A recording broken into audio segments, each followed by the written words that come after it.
Gênesis capítulo 13 diz assim: Abrão saiu do Egito e foi para o Neguebe, ele e a sua mulher e tudo o que tinha, e Ló foi com ele. Abrão era muito rico, possuía gado, prata e ouro. Fez as suas jornadas do Neguebe até Betel, até o lugar onde primeiro tinha armado a sua tenda entre Betel e Ai, até o lugar do altar que anteriormente tinha feito.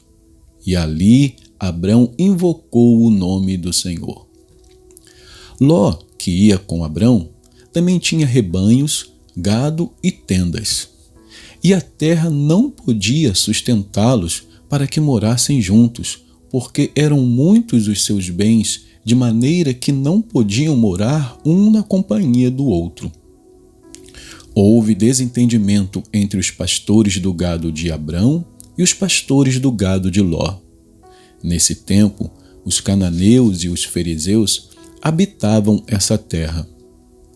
Então Abrão disse a Ló: Não deveria haver conflito entre mim e você, e entre os meus pastores e os seus pastores, porque somos parentes chegados. Não está toda a terra aí diante de você? Peço que você se afaste de mim. Se você for para a esquerda, irei para a direita. Se você for para a direita, irei para a esquerda.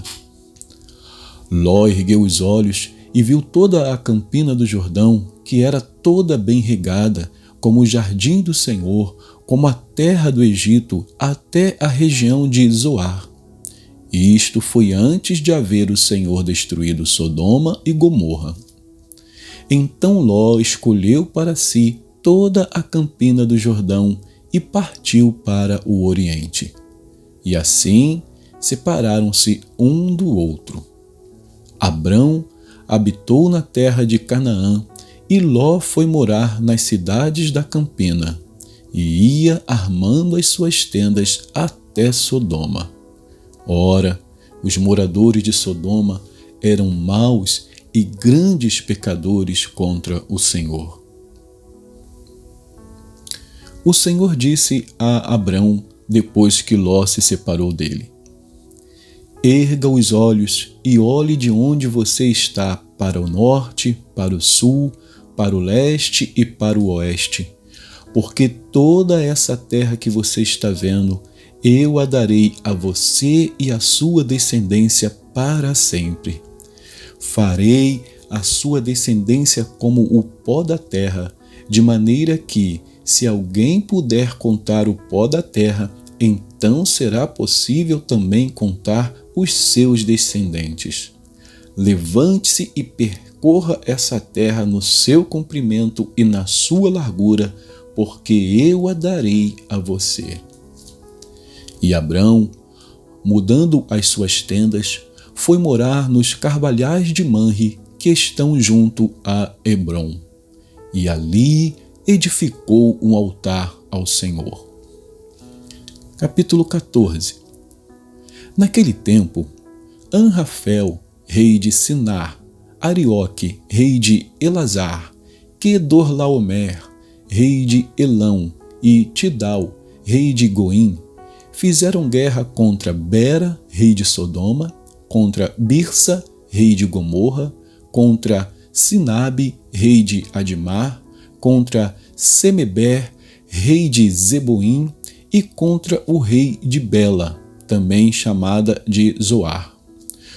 Todos estes se ajuntaram no vale de Sidim, onde fica o mar salgado. Durante 12 anos serviram a Quedorlaomer, porém, no 13º, eles se rebelaram. No 14º ano, veio Quedorlaomer e os reis que estavam com ele, e derrotaram os Refaíns em Asterote Carnaim, e os Zuzins em An, e os Emins em Zaver Quiriataim, e os Oreus no seu monte Seir até El-Parã, que está junto ao deserto. De volta, passaram em Mispate, que é Cádiz, e conquistaram toda a terra dos amalequitas e dos amorreus que moravam em Hazazon-Tamar. Então saíram os reis de Sodoma, de Gomorra, de Admá, de Zeboim e de Bela, que é Zoar, e se prepararam para a batalha contra eles no vale de Sidim, contra Quedorlaomer, rei de Elão, contra Tidal, rei de Goim, contra Anrafel, rei de Sinar, contra Arioque, rei de Elazar. Eram 4 reis contra 5. Ora, o vale de Sidim estava cheio de poços de betume. Os reis de Sodoma e de Gomorra fugiram. Alguns caíram nesses poços e os restantes fugiram para o monte. Os reis vitoriosos pegaram todos os bens de Sodoma e de Gomorra e todo o seu mantimento e se foram. Apossaram-se também de Ló, sobrinho de Abrão, que morava em Sodoma, e dos seus bens, e partiram.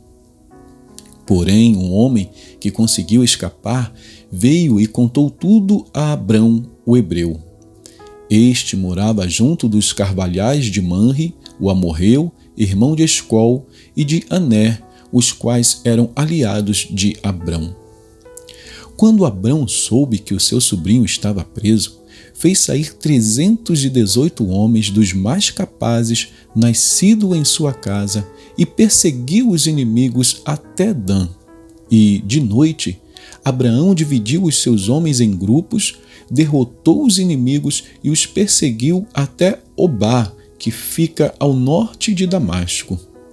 Trouxe de novo todos os bens, e também o seu sobrinho Ló, os bens dele, e ainda as mulheres e o povo. Quando Abrão regressava, depois de derrotar Quedorlaomer e os reis que estavam com ele, o rei de Sodoma foi ao encontro dele no vale de Savé, que é o vale do rei. E Melquisedeque, rei de Salém, trouxe pão e vinho. Ele era sacerdote do Deus Altíssimo. Ele abençoou Abrão e disse: Abrão seja abençoado pelo Deus Altíssimo, que criou os céus e a terra. E bendito seja o Deus Altíssimo, que entregou os adversários de você nas suas mãos. E Abrão deu a Melquisedeque o dízimo de tudo. Então o rei de Sodoma disse a Abrão: Dê-me as pessoas e fique com os bens para você. Mas Abrão lhe respondeu: Juro pelo Senhor, o Deus Altíssimo, que criou os céus e a terra, que nada tomarei de tudo o que é seu, nem um fio, nem uma correia de sandália, para que você não diga: fui eu que enriqueci Abrão. Nada quero para mim, a não ser o que os rapazes comeram e a parte que toca a Aner, Escol e Manre, os homens que foram comigo, que estes fiquem com a parte deles. Então vamos a Jó, agora no capítulo 7. Jó, capítulo 7, diz assim: Não é verdade que a vida do ser humano neste mundo é uma luta sem fim? Não são os seus dias como os de um trabalhador diarista?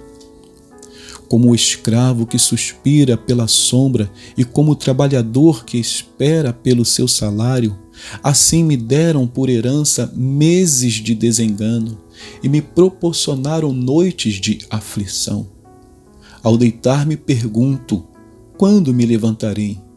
Mas a noite é longa e estou farto de me virar na cama até o amanhecer. O meu corpo está vestido de vermes e de crostas terrosas. A minha pele racha e de novo forma pus. Os meus dias são mais velozes do que a lançadeira do tecelão e se findam sem esperança. Lembra-te, ó Deus, de que a minha vida é um sopro. Os meus olhos não tornarão a ver a felicidade. Os olhos de quem agora me vê não me verão mais. Os teus olhos me procurarão, mas já terei desaparecido. Assim como a nuvem se desfaz e passa, aquele que desce à sepultura jamais voltará a subir. Nunca mais voltará para a sua casa, e o lugar onde mora nunca mais conhecerá. Por isso não reprimirei a minha boca. Na angústia do meu espírito falarei, na amargura da minha alma eu me queixarei. Será que eu sou o mar ou algum monstro marinho para que me ponhas sob guarda?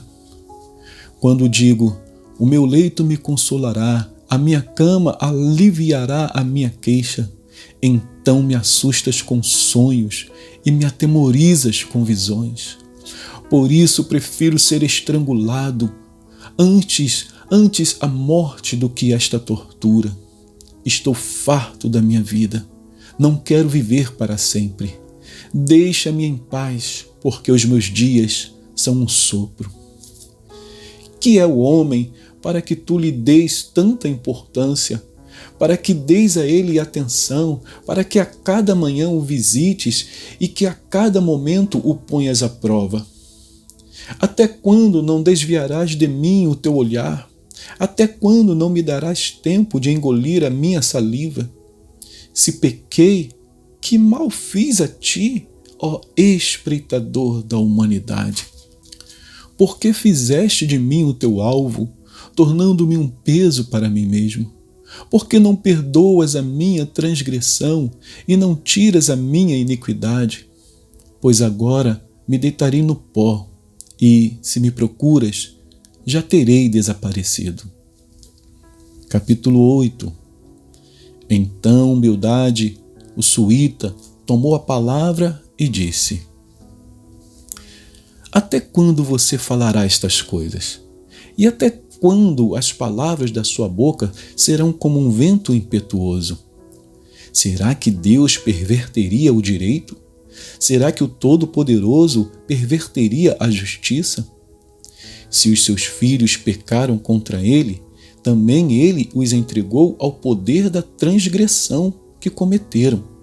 Mas, se você buscar a Deus e pedir misericórdia ao Todo-Poderoso, se você for puro e reto, ele, sem demora, despertará para ajudá-lo e restaurará a justiça da sua morada. O seu primeiro estado parecerá pequeno comparado com a grandeza do seu último estado. Por favor, pergunte agora aos que são de gerações passadas e atente para a experiência dos pais deles. Porque nós somos de ontem e nada sabemos, pois os nossos dias sobre a terra são como a sombra.